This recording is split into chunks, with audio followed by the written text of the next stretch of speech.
Oke, kita mulai. Coba bayangin deh sejenak.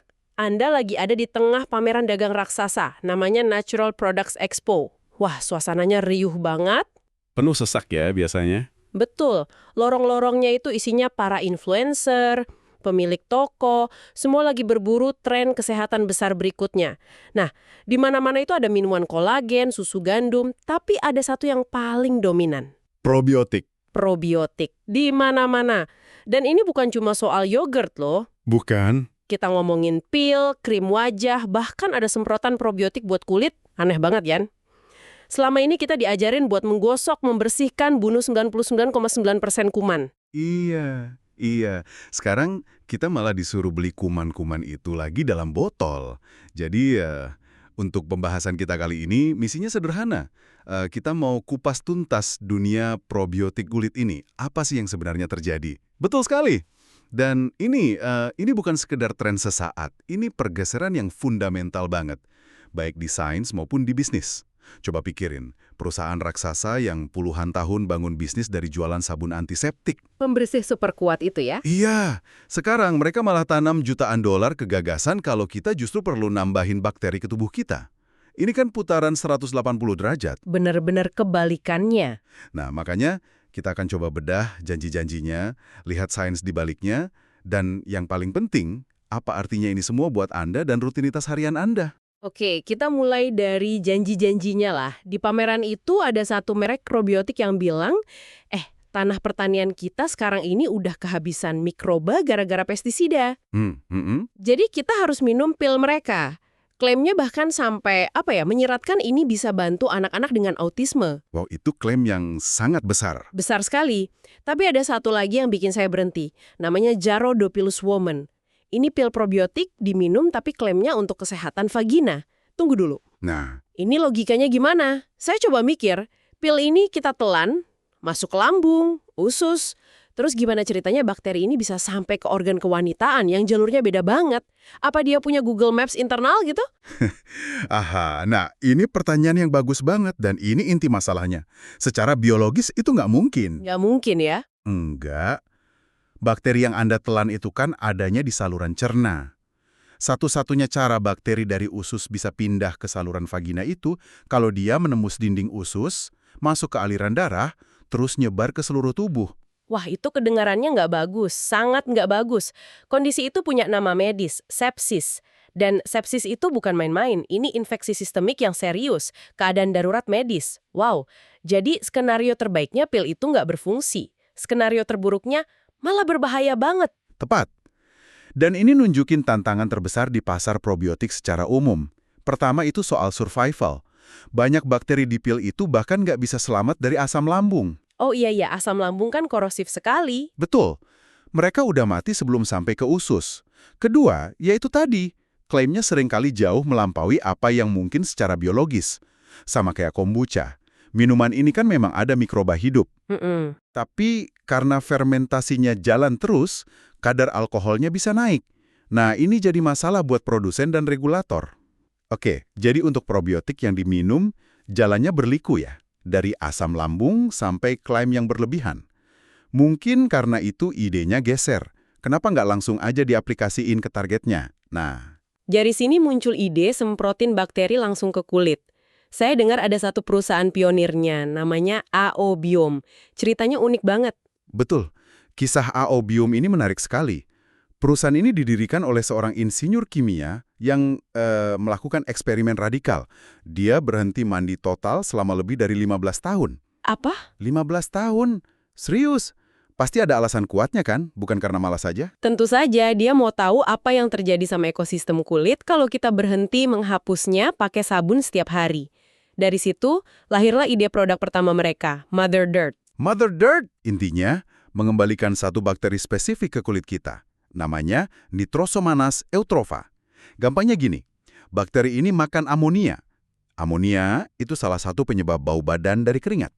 Oh, jadi teorinya kalau ada bakteri ini, dia bakal bersihin keringat kita secara alami, jadi kita nggak bau badan. Tepat sekali. Jadi Mother Dirt itu kayak mandi versi botol dari orang yang nggak pernah mandi. Konsepnya jenius banget dari sisi bisnis. CEO-nya sendiri pernah bilang, model bisnis mereka itu Anda perang lawan mikrobioma Anda di kamar mandi, terus kami jual produk buat nyemprotin lagi. Agak ironis ya. Kedengarannya agak manipulatif ya. Mereka seolah-olah bikin masalahnya terus jual solusinya. Manipulatif atau enggak, yang jelas konsep itu berhasil banget. Dan ini bukan lagi mainan perusahaan rintisan loh. Konsep ini udah diadopsi raksasa industri. EO Bayem sekarang melisensikan teknologinya ke SC Johnson & Son. Tunggu. SC Johnson yang bikin Windex pembersih kaca itu, perusahaan yang slogannya bunuh kuman, sekarang jualan kuman. Hahaha, ironis sekali kan? Tapi ini nunjukin seberapa besar pergeserannya. Bahkan merek kayak Dove sekarang masarin pelembab yang mengandung kelembapan prebiotik. Prebiotik itu makanan buat bakteri kan? Benar.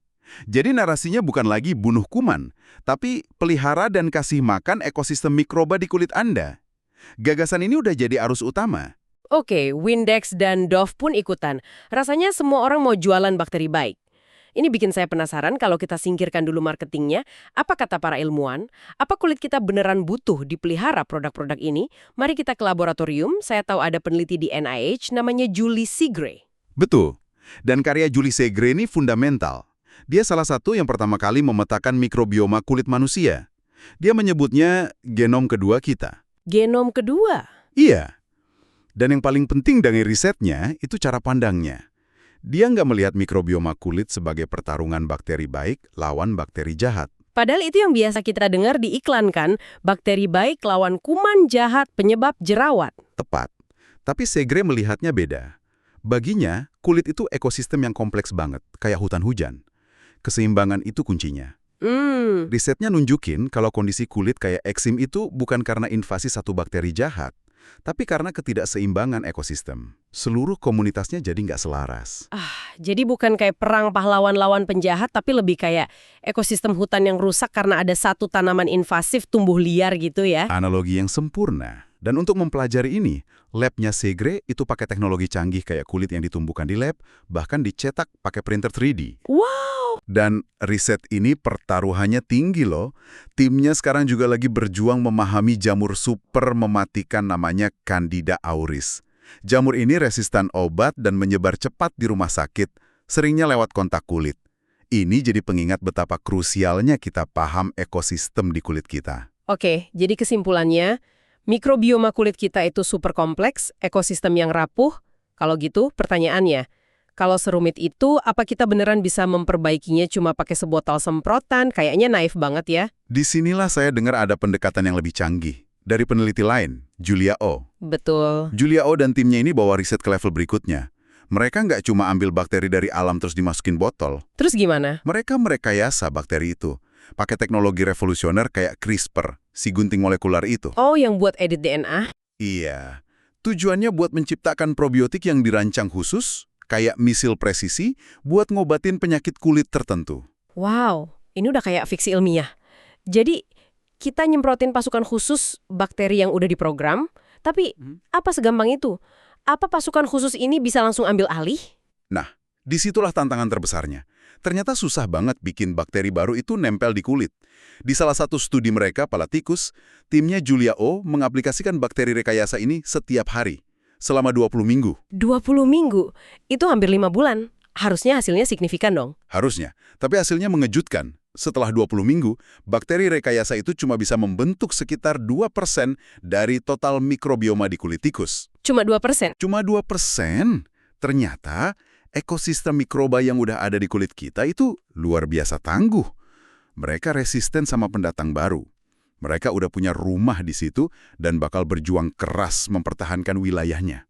Itu fakta yang luar biasa ya. Ternyata mikrobioma kita punya pertahanannya sendiri. Jadi, melihat tantangan ini, kemana arah masa depan probiotik kulit? Kayaknya bakal mengarah ke dua jalur yang beda banget. Di satu sisi, ada jalur farmasi yang serius. Ini bakteri hidup hasil rekayasa, diuji klinis super ketat kayak obat resep buat ngobatin kondisi medis spesifik. Oke, itu untuk pengobatan. Terus jalur yang satunya? Jalur satunya adalah pasar kosmetik yang masif, yang udah kita lihat sekarang. Perusahaan yang sama, contohnya Azitra, mereka mengembangkan produk buat dua jalur ini barengan. Buat farmasi, mereka bikin terapi buat eksim. Tapi di saat yang sama, mereka juga luncurin produk kosmetik. Nah, ini dia. Tentu saja. Untuk produk kosmetik, mereka nggak boleh klaim bisa menyembuhkan eksim. Itu ilegal. Tapi mereka bisa pakai bahasa marketing yang cerdik. Gimana tuh? Misalnya, produk ini diformulasikan untuk kulit yang rentan eksim atau membantu menenangkan kulit. Ini garis tipis yang harus Anda sebagai konsumen waspadai.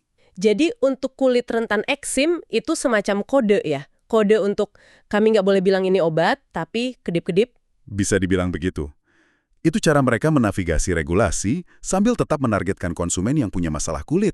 Oke, kita udah melakukan perjalanan yang jauh ya hari ini. Dari lantai pameran yang riuh, masuk ke logika biologis, sampai ke laboratorium canggih. Kita udah lihat hype-nya, sains di baliknya, dan potensi keuntungannya. Jadi pertanyaannya bukan lagi apakah probiotik kulit ini bakal jadi tren besar, karena itu udah terjadi. Pertanyaannya, apa yang harus Anda lakukan dengan semua info ini? Ini pertanyaan paling penting. Jawabannya mungkin beda buat setiap orang. Buat Anda yang mungkin udah bertahun-tahun berjuang sama kondisi kulit kronis kayak eksim parah, terapi ini menawarkan harapan nyata. Ini bisa jadi revolusi di dermatologi. Tapi, bagi kebanyakan dari kita yang kulitnya relatif sehat, mungkin nasihat terbaik itu datang dari filosofi Julia O sendiri. Prinsipnya adalah jangan menyakiti, do no harm. Maksudnya, kalau nggak rusak, jangan diperbaiki. Tepat sekali. Mungkin tujuan utamanya bukanlah sibuk nyari bakteri baru buat ditambahin. Mungkin langkah pertama yang paling bijak adalah berhenti melakukan hal-hal yang mengganggu ekosistem seimbang yang udah kita punya. Seperti pakai sabun antibakteri berlebihan, gitu. Betul. Atau eksfoliasi berlebihan, pakai selusin produk setiap hari. Mungkin kesederhanaan itu kuncinya. Biarkan ekosistem kulit kita bekerja.